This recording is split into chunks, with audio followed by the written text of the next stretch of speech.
Assalamualaikum warahmatullahi wabarakatuh. Kak, perkenalkan kami dari kelompok yang terdiri atas Dixon Satriani, saya sendiri yaitu Malvin Augurius, dan Muhammad Rehan.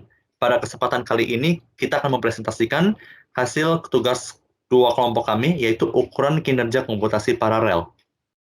Next. Yang pertama, kita akan membahas dari ukuran kinerja. Next. Untuk ukuran kinerja, dalam komputasi paralel, terdapat dua kelas berbeda dalam pengukuran kinerja, yaitu satu, ukuran kinerja untuk prosesor atau inti yang menilai kinerja dari unit proses, yang biasanya diukur dari kecepatan atau jumlah operasi yang dilakukan selama jangka waktu tertentu. Yang kedua, ada ukuran kinerja untuk aplikasi paralel yang menilai kinerja dan aplikasi paralel, yang biasanya diukur dengan membandingkan waktu pelaksanaan dengan unit proses majemuk dan waktu pelaksanaan dengan satu unit proses. Berikut. Berikut adalah beberapa ukuran yang terkenal untuk prosesor atau inti. Yang pertama ada MIPS atau Millions of Instruction per Second. Yang kedua ada MFLOPS atau Millions of Floating Point Operation per Second. Yang ketiga ada SPEC-IN, yaitu tolak ukur spek atau disebut Standard Performance Evaluation Corporation yang menilai kinerja prosesor dalam aritmatika bilangan bulat yang pertama kali keluar di 1992. Berikut juga ada spek FP atau tolak ukur spek yang menilai kinerja proses dalam operasi floating point, pertama keluar pada 1989.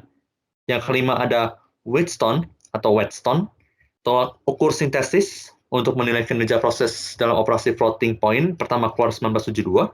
Dan yang terakhir ada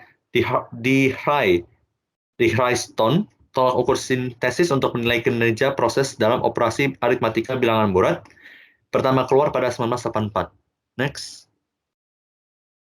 Berikut adalah beberapa ukuran terkenal dalam aplikasi paralel. Yang pertama ada speedup, yang kedua efisiensi, yang ketiga granularity, yang keempat ada scalability. Next, untuk speedup. Secara umum, speedup dianggap sebagai perbandingan dari waktu pelaksanaan serial dengan waktu pelaksanaan paralel yang dinotisikan dalam rumus sebagai berikut.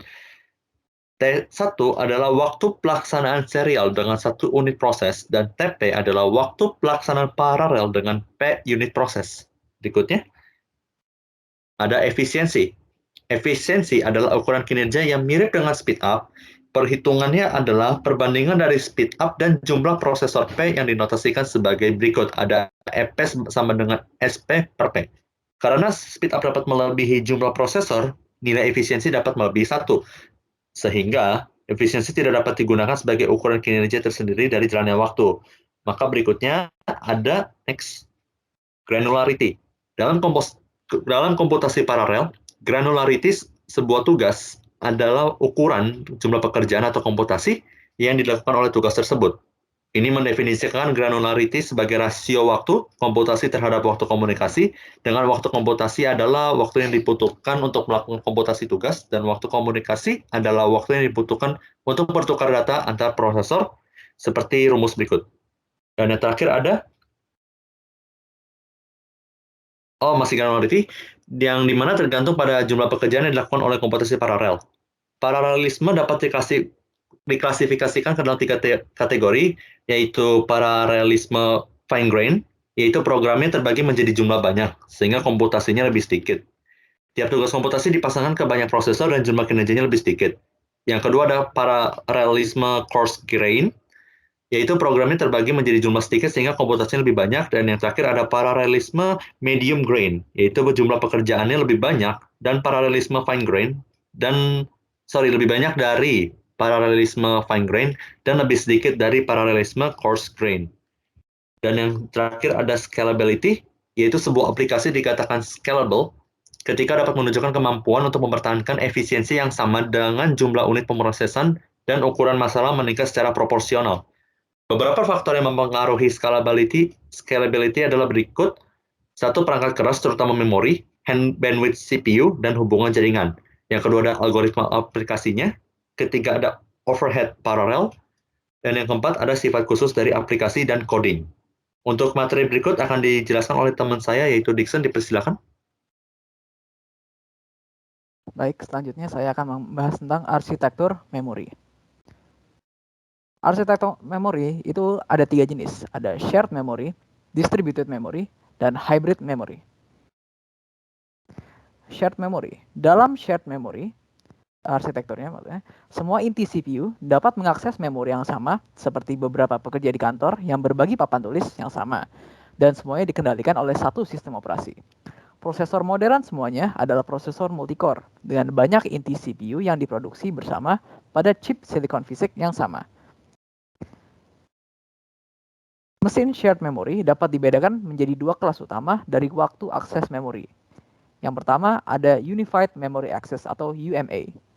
Paling sering disebut sebagai mesin multiprosesor simetris atau symmetrical multiprocessor machine SMP. Mesin ini memiliki prosesor yang sama dan memiliki akses yang sama waktunya terhadap memori.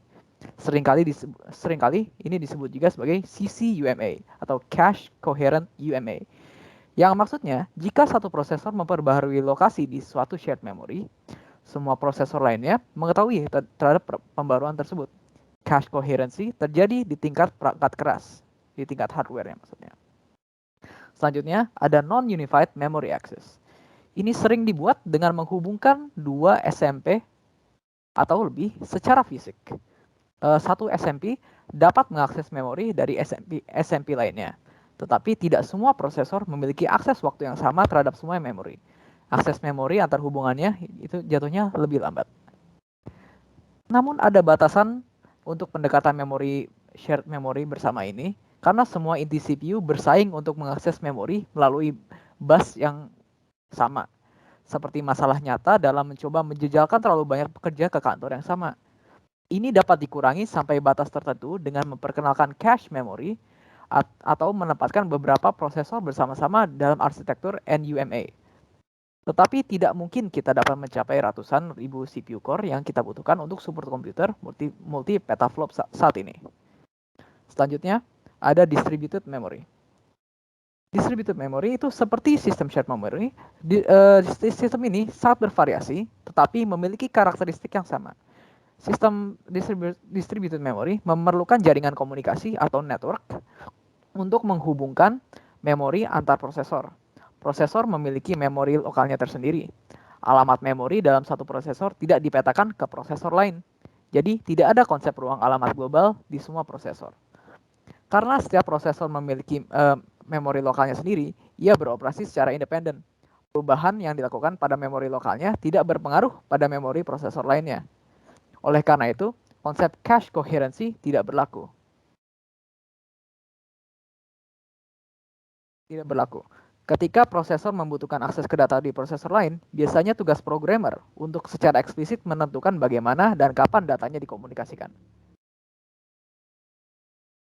Sistem shared memory itu sulit dibuat, tapi mudah digunakan dan ideal atau pas untuk laptop dan desktop. Sistem distributed memory lebih mudah dibangun, tapi lebih sulit digunakan. Terdiri dari banyak komputer dengan memori bersama masing-masing dengan sistem operasinya sendiri dan memorinya terpisah sendiri. Namun ini adalah satu-satunya arsitektur yang layak untuk membangun superkomputer yang modern. Selanjutnya, ada hybrid memory. Komputer terbesar dan tercepat di dunia saat ini menggunakan arsitektur shared dan distributed memory. Makanya disebut hybrid memory. Komponen memori bersama-sama biasanya komponen memori share itu biasanya merupakan mesin SMP yang cache coherent tadi. Prosesor pada SMP tertentu dapat mengalamatkan memori mesin itu sebagai global. Komponen memori terdistribusi atau distributed memory adalah jaringan dari beberapa SMP. SMP hanya tahu tentang memori mereka tersendiri, bukan memori di SMP lain. Oleh karena itu, diperlukan komunikasi jaringan untuk memindahkan data dari satu SMP ke SMP lainnya. Tren saat ini tampaknya menunjukkan bahwa jenis arsitektur memori ini akan terus berlaku dan meningkat pada komputasi kelas atas di masa mendatang. Selanjutnya, ada contoh aplikasi atau jurnal yang akan dibahas oleh Muhammad Raihan.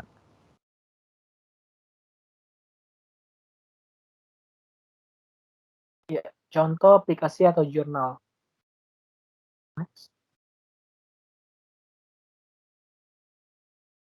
Jurnal pertama ada Fast Parallel Markov Clustering, karya Muhammad Fauzan Akbar, alumni sarjana FMIPA UI, dia membangun algoritma paralel dengan speed up yang baik untuk menyelesaikan proses Markov clustering dan juga memberikan algoritma paralel untuk menyaksikan proses Markov clustering pada dataset interaksi protein.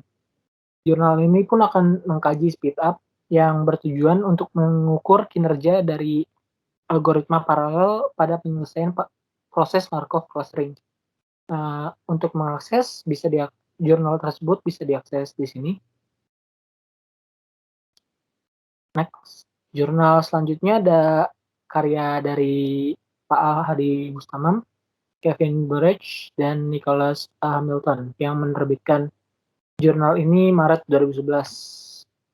Topik yang dibahas adalah menggunakan Markov clustering sebagai algoritma kunci dalam bioinformatik untuk menentukan klaster dalam jaringan. Namun, dengan meningkatnya jumlah besar data pada jaringan biologis, masalah kinerja dan skalabilitas menjadi faktor pembatas kritis dalam aplikasi. Mereka memperkenalkan algoritma pengelompokan Markov yang sangat cepat menggunakan CUDA atau CUDA MCL untuk melakukan komputasi matriks-matriks jarang paralel dan normalisasi matriks Markov jarang paralel yang merupakan inti dari MCL. Tautannya bisa dilihat di sini. Next. Selanjutnya ada Fast-Smith-Waterman algorithm.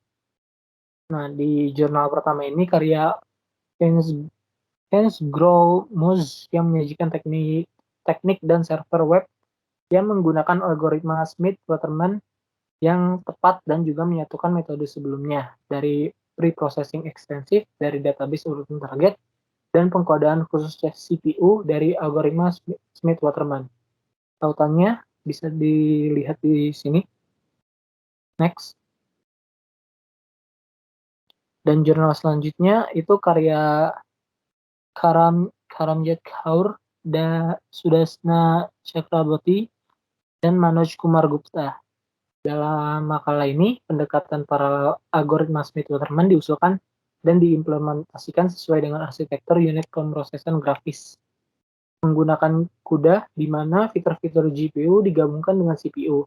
Sedemikian rupa sehingga proses penyelarasan 3 kali lebih cepat daripada implementasi sekuensial Smith-Waterman algoritma dan membantu dalam mempercepat kinerja penyelarasan urutan menggunakan GPU. Makalah ini menjelaskan implementasi paralel penyelarasan urutan menggunakan GPU dan strategi paralelisasi tugas ini mempengaruhi waktu eksekusi di mana hasilnya menunjukkan penghematan runtime yang signifikan pada GPU. Jurnalnya bisa dilihat di sini. Dan ini daftar pustaka yang kami gunakan. Sekian, terima kasih.